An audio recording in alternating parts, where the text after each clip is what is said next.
श्रीरामचन्द्रं शरणं प्रपद्ये। श्रीराम भक्तं शरणं प्रपद्ये। श्रीराम जय राम जय जय राम। श्रीराम जय राम जय जय राम। श्रीराम जय राम जय जय राम। श्रीराम जय राम जय जय राम। मंगल भवन अमंगल हारी। द्रवहु सुदशरथ अजिर बिहारी। जय जय जय हनुमान गोसाई। कृपा करो गुरु देवकी नाई। जय जय जय हनुमान गोसाई। कृपा करो गुरु देवकी नाई। कोटि विप्रबध लागहि जाहु।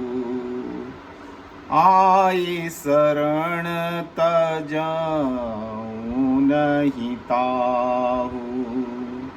सन्मुख होई जीव मोहि जबहि। जन्म कोटि अघ नासहि तबहि। पाप वंत कर सहज सुभाऊ। भजन मोर तेहि भाव न काऊ। जो पै दुष्ट हृदय सोई होई।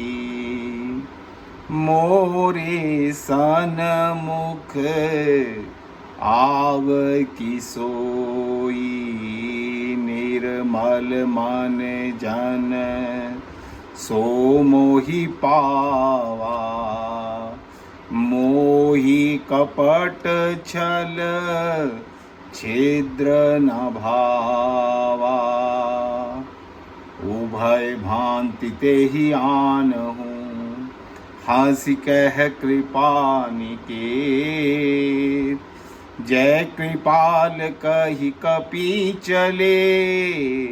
अंगद हनु समेत सियावर राम जय जय राम। मेरे प्रभु राम सीताराम। जय सिया राम।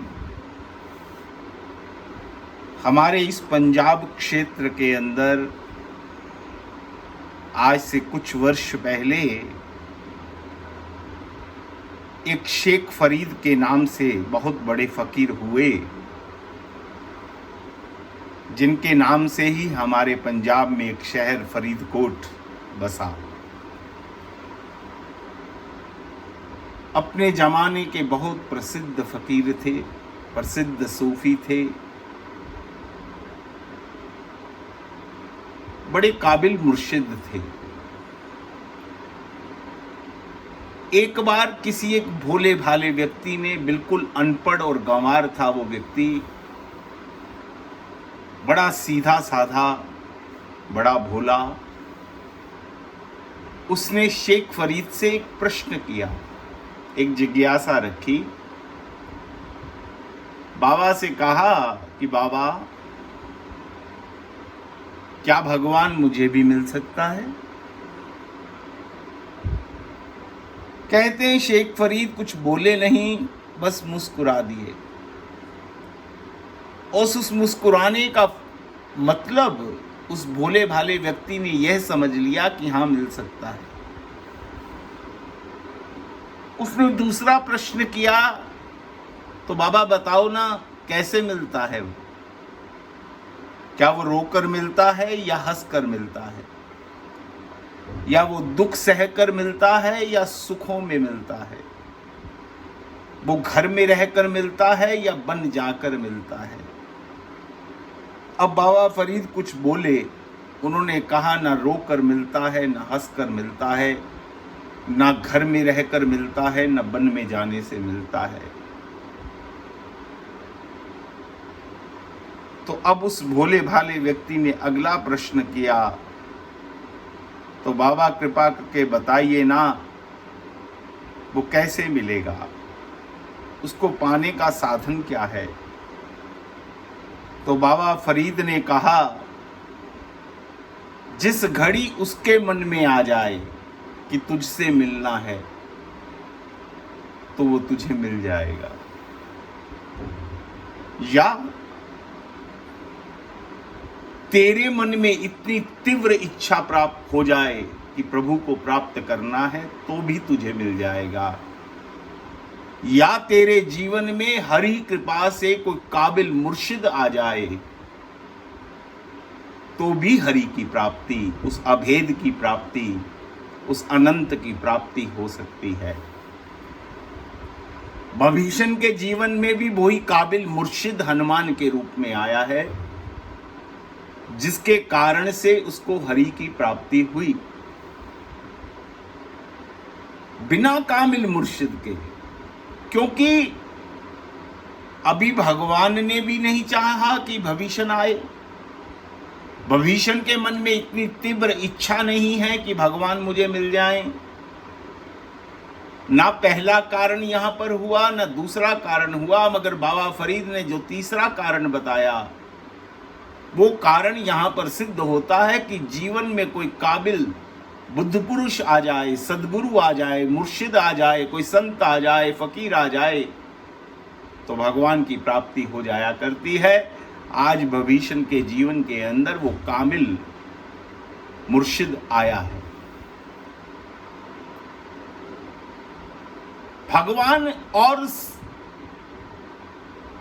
आप थोड़ा सा पीछे चलिए कि हनुमान जी जामवंत, अंगद, नल और नील समुद्र के इस किनारे संपाति के पास खड़े हैं। संपाति ने सब कुछ बता दिया कि दूर त्रिकूट पर्वत के ऊपर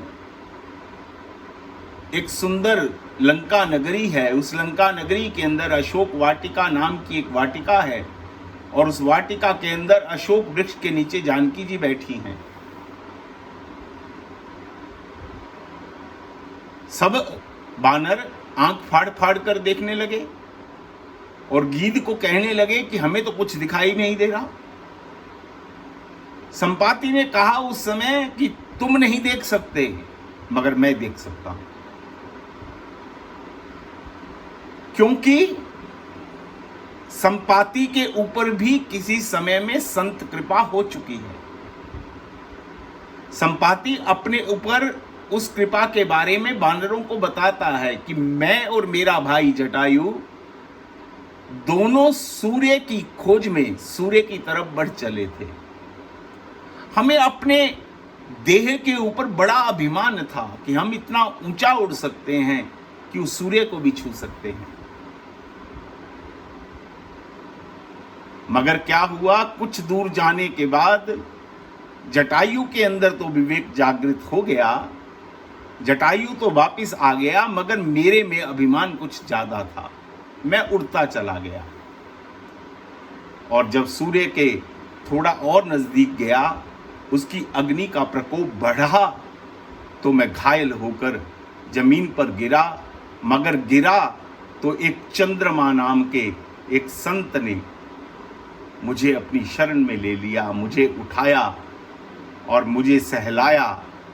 तो मेरी बुद्धि के अंदर से जो देहाभिमान था वो समाप्त हो गया और मेरे ऊपर संत कृपा हो गई।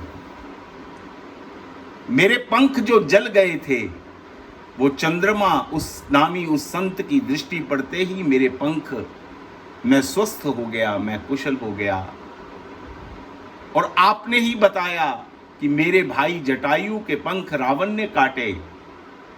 पंख क्या हैं? ये देहाभिमान है, जटायु के मन में भी और संपाति के मन में भी।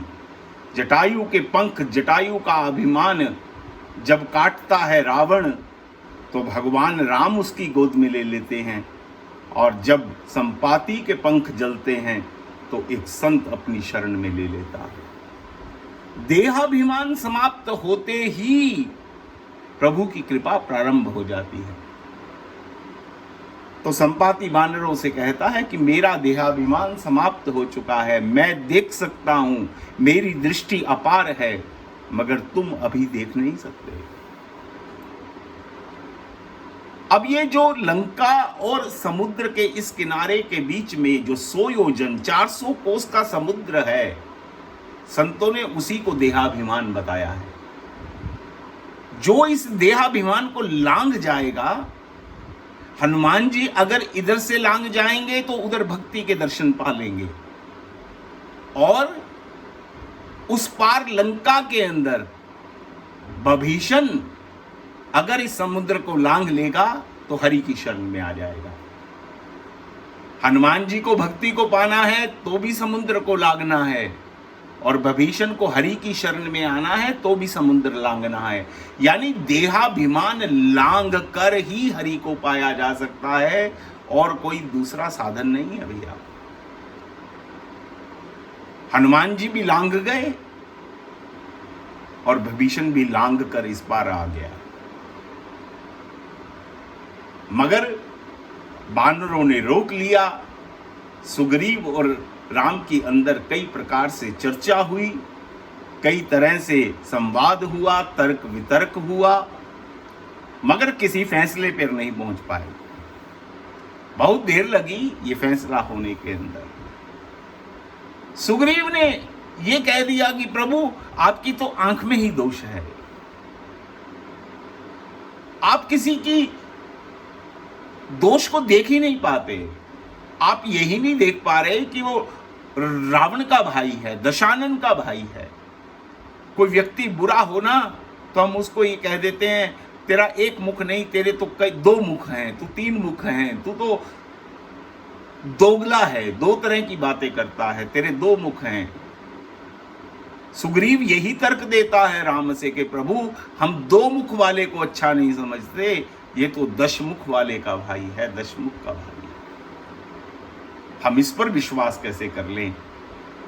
मेरे मन में तो केवल और केवल एक ही बात आती है कि इसको बंदी बना लिया जाए या इसको मृत्यु दंड दे दिया जाए। इसके अलावा कोई बात दूसरी शेष नहीं बचती। 2 तरह के लोग हैं इस दुनिया के अंदर।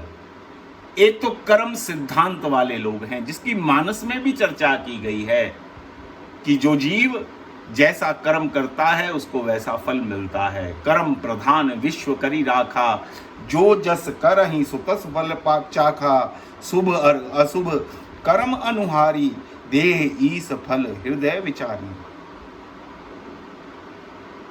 कुछ लोग तो ऐसे हैं जो कर्म सिद्धांत को मानते हैं कि हम जैसा कर्म करेंगे वैसे फल की प्राप्ति होगी।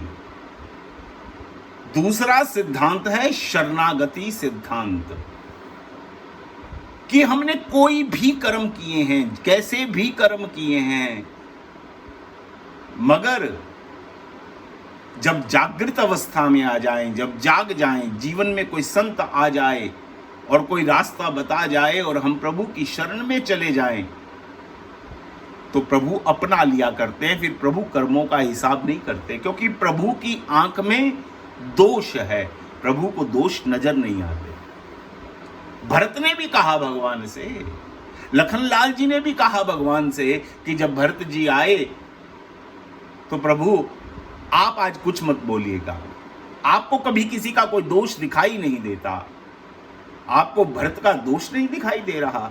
उसको राज्य पाकर भी शांति नहीं हुई। वो आज सेना को लेकर चित्रकूट आ पहुंचा। वो भूल गया कि हमारे बाण और हमारे गंडीव के अंदर कितनी ताकत है। आज मैं भरत को मृत्यु दंड दूंगा। और प्रभु कृपा करके आज आप बीच में मत आइएगा, क्योंकि आपके नेत्र ही ठीक नहीं हैं, आपकी नजर ही ठीक नहीं है, आपकी नजर में ही दोष है। वाक्य ही भगवान की नजर में दोष है। भगवान शरणागत में आए हुए जीव के दोष नहीं देखते, उनको दिखाई ही नहीं देते। ये उनके नेत्रों के अंदर दोष है। आज भविष्य ने जो प्रभु की शरणागत में आया है और जिसके आने के कारण जो ये संवाद चल रहा है, विवाद चल रहा है, उसमें सुग्रीव ने भी भगवान के ऊपर ये दोषारोपण कर दिया कि प्रभु आपकी आंख के अंदर दोष है।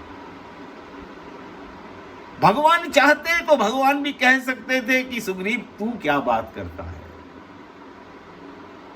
क्या भगवान ये नहीं कह सकते थे कि मान लिया ये दशानन का भाई है, मगर तू भी तो बाली का भाई है। जब मैं तेरे को शरण में ले सकता हूं तो उसको शरण में क्यों नहीं ले सकता। तू तो विभीषण पर शंका कर रहा है, तू तो इतना शंकित स्वभाव का है कि तूने तो मेरे पे ही शंका कर ली थी। तूने तो मुझे ही भाली का भेजा हुआ भेदिया समझ लिया था और हनुमान भेष बदलकर मेरी परीक्षा लेने के लिए आया था, तूने भेजा था। अगर भगवान चाहते तो सुग्रीव को इन बातों की स्मृति करवा सकते थे, मगर प्रभु का ऐसा स्वभाव नहीं है, प्रभु की ऐसी आदत नहीं है। किसी के अंदर कोई कमी है उसको छुपा लेना भगवान का कार्य है, उसको उजागर करना भगवान का कार्य नहीं है। मगर सुग्रीव बोलता जा रहा है। भगवान के आगे उसने कोई बात चलने नहीं दी भगवान की, बस एक बात पर जोर देता रहा। और उसके मन में ये भी एक बात थी कि प्रभु आपने सेनापति मुझे बना रखा है, और सेनापति होने के नाते भी आपको इस युद्ध के समय में मेरी बात को मान्य करना चाहिए, मेरी बात को मानना चाहिए। मगर प्रभु तो शरणागत वत्सल हैं, प्रभु तो शरणागत वत्सल हैं। शरणागत में आए को ठुकरा दें तो ये कैसे हो सकता है। भगवान का संविधान में ये नियम ही नहीं है, ये धारा ही नहीं है। मानस में तो तुलसीदास जी ने चर्चा नहीं की, मगर गीतावली के अंदर कुछ चर्चा इसके बारे में और मिलती है।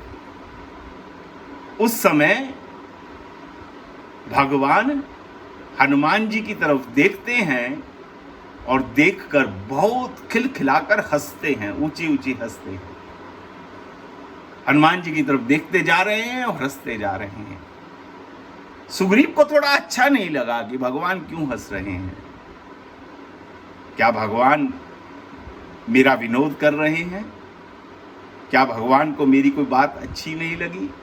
ये कौन सी गुप्त वार्ता आंखों से राम हनुमान जी से कर रहे हैं? क्योंकि इस वार्ता में जो अब तक जो भी वार्ता हुई है उसमें हनुमान अभी तक कुछ बोला नहीं, कुछ भी नहीं बोला, क्योंकि हनुमान का राजा है सुग्रीव। भगवान ने जब बाली को मारा तो हनुमान के आगे ये प्रस्ताव रखा था कि हनुमान अगर तू कहे तो किष्किंधा का राजा तुझे बना दूं, छोड़ सुग्रीव को। क्योंकि मैंने पहले भी चर्चा की कि भगवान के कोई बहुत करीब नहीं है सुग्रीव। भगवान ने कहते हैं कि हनुमान जी के आगे ये प्रस्ताव रखा था कि हनुमान अगर तू चाहे तो किष्किंधा का राज्य तुझे दे दूं। मगर हनुमान जी ने रोते हुए इस पद के बारे में राम जी को ये कहा कि प्रभु ना मुझे किष्किंधा का पद चाहिए, मुझे ना अयोध्या में कोई पद चाहिए, ना मुझे कहीं पर किसी प्रकार का कोई पद नहीं चाहिए, मुझे तो आपके चरण पद चाहिए, बस ये मुझे प्रदान कर दीजिए, मुझे इसके अलावा कोई पद नहीं चाहिए। राम काज करिवे को आतुर, प्रभु चरित सुनिवे को रसिया। हनुमान जी के जीवन में दो ही कार्य हैं। भगवान राम काज करने को सदैव आतुर रहते हैं और राम कथा सुनने के बड़े रसिया हैं साहब। इसलिए हनुमान हनुमान है, इसलिए हनुमान परम भक्त है, परम सेवक है। आज उसी हनुमान की तरफ भगवान देख रहे हैं, उसी हनुमान की तरफ भगवान देखकर हंस रहे हैं, खिलखिला रहे हैं कि हनुमान तू आज बोलता क्यों नहीं? तुझे बोलना चाहिए। विभीषण को निमंत्रण कौन देकर आया? विभीषण को निमंत्रण तो तू देकर आया है ना। और अगर तू निमंत्रण देकर आया तो तुझे आज बोलना चाहिए कि प्रभु इसको मैं कहकर आया हूं। तो आप इसको स्वीकारिए। आप क्यों नहीं बोलते? आपको बोलना चाहिए। मगर हनुमान जी फिर कुछ नहीं बोलते। हनुमान जी में बड़ी मर्यादा है, बड़ी मर्यादा है। भगवान राम ने याद दिलाने का प्रयास किया हनुमान को कि हनुमान नाता तू जोड़कर आया, उसको निमंत्रण तू देकर आया। आज वो अगर आ गया, ये कोई सलीका नहीं, कोई तरीका नहीं साहब। किसी को निमंत्रण देकर अपने घर बुला लो और फिर उसे घर के बाहर बिठाए रखो, फिर आप संवाद करो कि इसको अंदर लेना है या नहीं लेना। ये बात निमंत्रण देने से पहले सोचनी चाहिए। फिर भगवान लखनलाल जी की तरफ देखते हैं। लखनलाल जी से कहते हैं कि ये कैसा सुग्रीव मंद बुद्धि है, ये मुझे क्या बार बार दशानन का भाई है, दशानन का भाई है, दशानन का भाई है, ये कहकर क्या मुझे भयभीत करना चाहता है? क्या मुझे डराना जानता है? अरे अगर वो दशानन का छोटा भाई है तो क्या ये जानता नहीं कि मैं सहसानन का बड़ा भाई हूं? सहसानन कौन है? लक्ष्मण जी साक्षात सहनानन हैं, शेष नाग के अवतार हैं, साक्षात काल के रूप हैं। भगवान राम लखनलाल जी से कहते हैं किसे बताना जरा कि वो किसका छोटा भाई है और मैं किसका बड़ा भाई हूं। मगर इन बातों को प्रभु आंखों ही आंखों में करते हैं। सुग्रीव के आगे कोई इस बात को जाहिर नहीं होने देते। भगवान की शरणागति का सिद्धांत ही ये है। भगवान की शरणागति के सिद्धांत के अंदर करुणा और कृपा है और कुछ भी नहीं है। कर्म के सिद्धांत के अंदर न्याय और अन्याय है भैया। कर्म के सिद्धांत के अंदर अच्छाई और बुराई है, उसके अंदर गुण और अवगुण है। मगर शरणागत के सिद्धांत में ना कोई गुण है, ना कोई अवगुण है, ना कोई अच्छा है, ना कोई बुरा है। केवल और केवल उसमें भगवान की करुणा और कृपा है। कर्म की दृष्टि के अंदर भगवान जो है वो न्यायाधीश है। कर्म के अंदर जो कर्म सिद्धांत को मानते हैं वो भगवान को न्यायाधीश मानते हैं। वो ये मानते हैं कि भगवान ने एक बार दुनिया बना दी और उसके बाद वो दुनिया के अंदर दखल अंदाजी नहीं करते। जीव अपना कर्म करता रहता है और उसका फल भुगतान होता रहता है। जैसे किसी ने, कारीगर ने घड़ी बनाई और घड़ी बनाकर उसको बाजार में बेच दिया, उसके बाद उससे कोई ताल्लुक नहीं रखा। अब जिसने घड़ी खरीदी वो उसमें रोज नित्य चाबी भरता है, नहीं भरता है। चाबी भरता है तो वो चलती है, चाबी नहीं भरता तो वो नहीं चलती। ये उसका कार्य है। घड़ी बनाने वाला उसकी चिंता नहीं करता। ये तो कर्म सिद्धांत की बात है। मगर शरणागत सिद्धांत अगर अकेला कर्म सिद्धांत ही हो तो फिर भगवान को अवतार लेने की जरूरत ही क्या है? भगवान को आने की जरूरत ही क्या है? एक बार दुनिया बना दी, उसके बाद जो जैसा कर्म करता रहे उसका वो बड़ा भुगतान करता रहे। कर्म सिद्धांत के अंदर तो भगवान बहुत बड़े न्यायाधीश हैं। और दूसरा जो सिद्धांत है, शरणागत सिद्धांत है, उसके अंदर भगवान बड़े कृपामय हैं। हनुमान जी की तरफ देखते हुए भगवान ने पहला प्रश्न तो हनुमान से ये कहा कि तूने निमंत्रण दिया था, अब तू चुप करके क्यों बैठा है। दूसरा प्रश्न आंख ही आंख में हनुमान से ये कहते हैं कि हनुमान ये बता, अगर बाली का भाई मेरी शरण में आ सकता है तो क्या रावण का भाई मेरी शरण में नहीं आ सकता। अगर बाली का भाई शरण में आए, मैं उसको अपना लूं तो मैं अच्छा हूं, और रावण के भाई आए उसको मैं अपनाऊं तो मैं पक्षपाती हूं, मैं दोषी हूं, मेरी आंख में दोष है। उस दृष्टि से तो रावण का भाई जो आया है वो अगर भेदिया है, तो उस दृष्टि से तो हनुमान तू भी भेदिया है। तू भी भेष बदल कर मेरे पास आया था, तू भी अपने भेष में मेरे पास नहीं आया था, तू भी मेरा भेद लेने आया था। तो मैं किस किस को सजा दूं, किस किस को बंदी बनाऊं, किस किस को कहूं। मगर भगवान कुछ नहीं कहते, भगवान केवल कृपा करना जानते हैं। सुग्रीव कहता है कि भगवान की आंख में दोष है। भगवान कहते हैं कि मुझे लगता है कि मेरी आंख में तो चलो दोष होगा, मगर सुग्रीव की आंख भी ठीक नहीं है। ये जब अपनी ओर देखता था, बाली का सताया हुआ था, जब तो ये शरण में आने के लिए इतना आतुर था, ये कितनी मेरे से चाह रख रहा था कि प्रभु अभी मुझे अपना ले।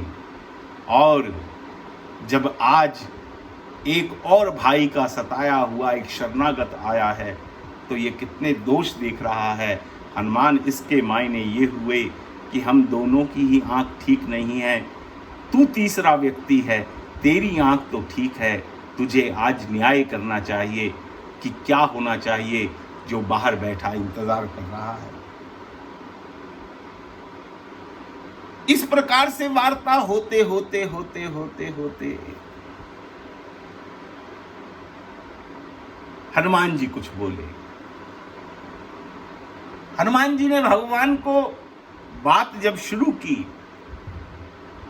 तो भगवान को शरणागत वत्सल कहकर भगवान को संबोधित किया। बस बात वहीं खत्म हो गई।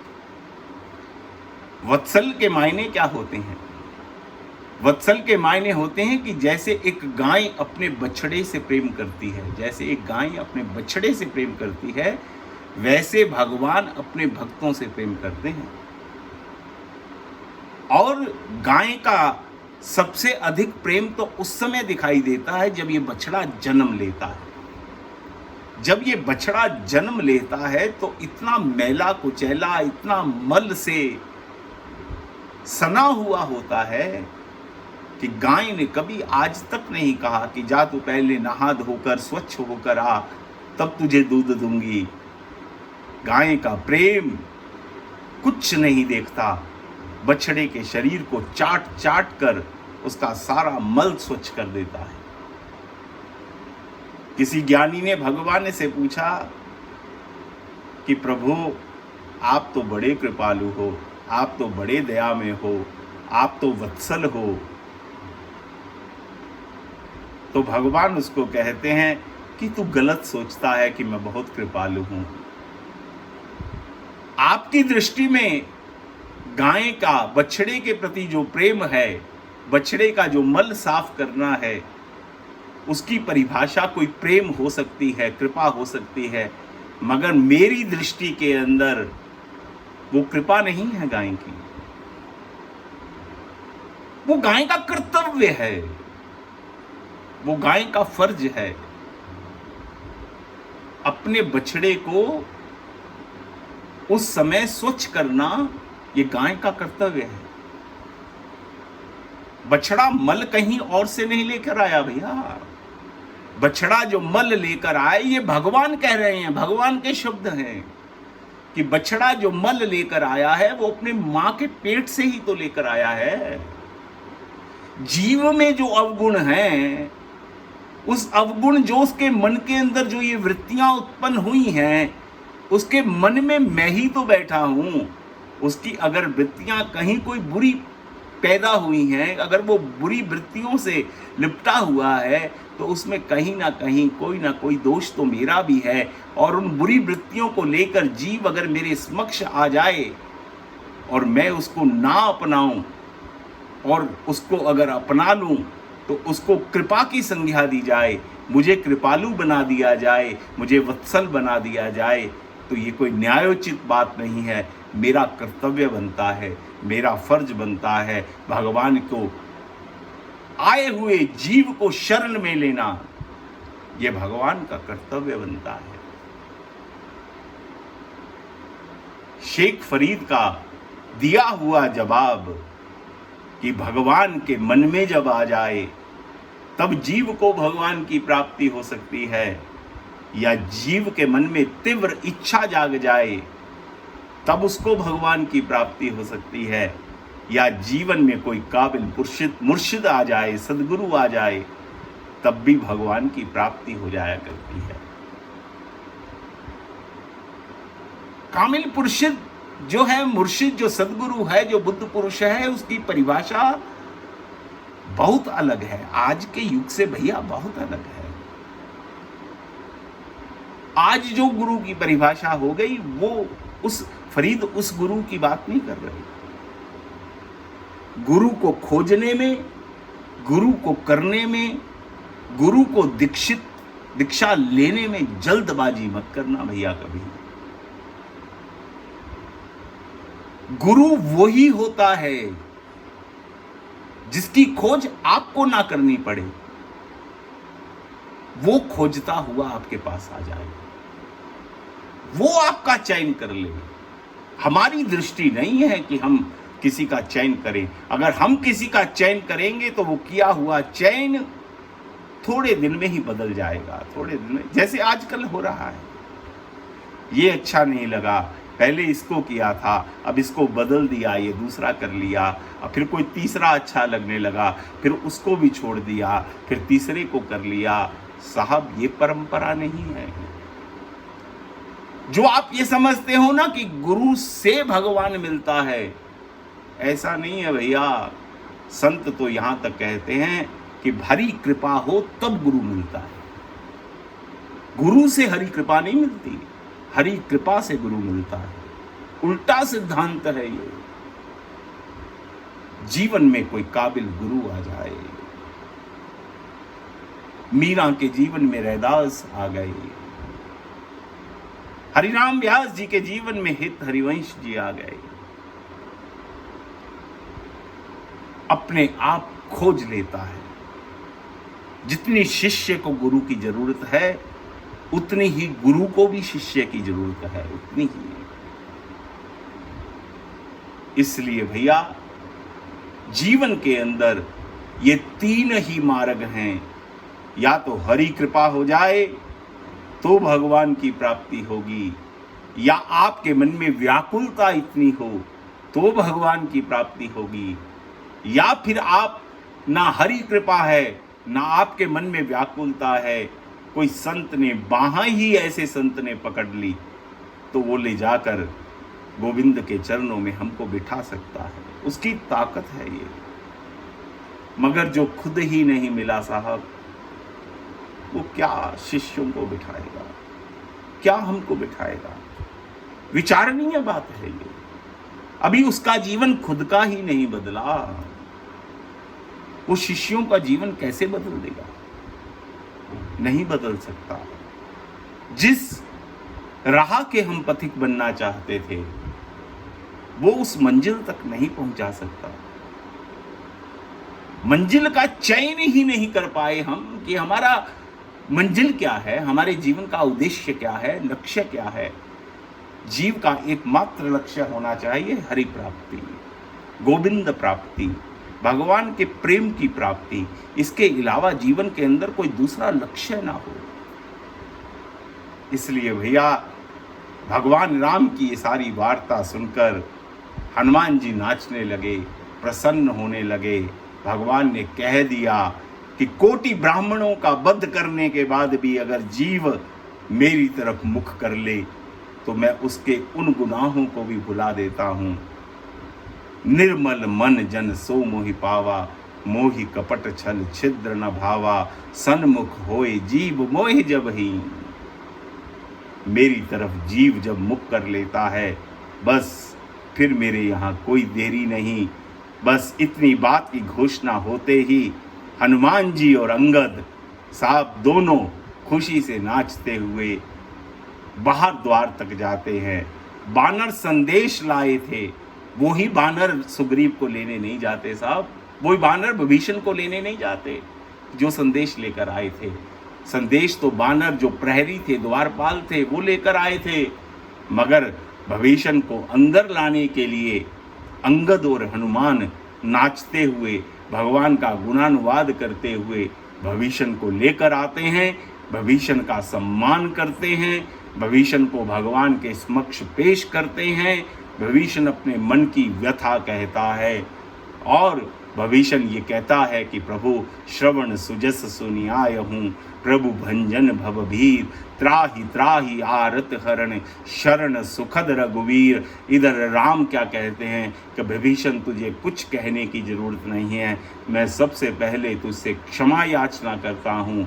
तेरे भीतर आने में, तेरे मेरे दर्शन करने में, मुझे तेरे दर्शन करने में जो देरी हो गई, उस देरी के कारण मैं तेरा क्षमा प्रार्थी हूँ, तुझसे क्षमा मांगता हूँ। और भगवान ने कहा विभीषण अब देर मत कर, तू आ मेरी छाती से लग जा। भगवान दोनों भुजाएं फैला देते हैं, जो अजानुभुज हैं भगवान, वो अपनी उन लंबी लंबी भुजाओं को फैलाकर विभीषण को अपनी छाती से लगाते हैं और सुग्रीव से एक बहुत मधुर विनोद उस समय करते हैं कि ले सुग्रीव, तू कहता था कि इसको बांध कर रख लेना चाहिए, इसको दंड देना चाहिए, मैं यहाँ पर समुद्र के किनारे रस्सी कहाँ से लाता, ले तेरी बात पूरी कर रहा हूँ, इसको बंदी बना कर रख रहा हूँ, मगर रस्सी तो मेरे पास है नहीं, इन बुझाओं से ही मैं सदैव सदैव के लिए विभीषण को बांध कर अपने हृदय के अंदर बंदी बनाकर रख रहा हूँ। तेरी बात भी मैंने पूरी कर दी, हनुमान की बात भी मैंने पूरी कर दी, और विभीषण भी जो कामना लेकर आया था उसको भी मैंने पूर्ण कर दिया। ऐसा भगवान का भैया स्वभाव है। ऐसे भगवान को छोड़कर कहीं और मत जाइए, किसी विषय विलास में, किसी काम उत्तेजना में कभी ये पूर्ति नहीं होगी।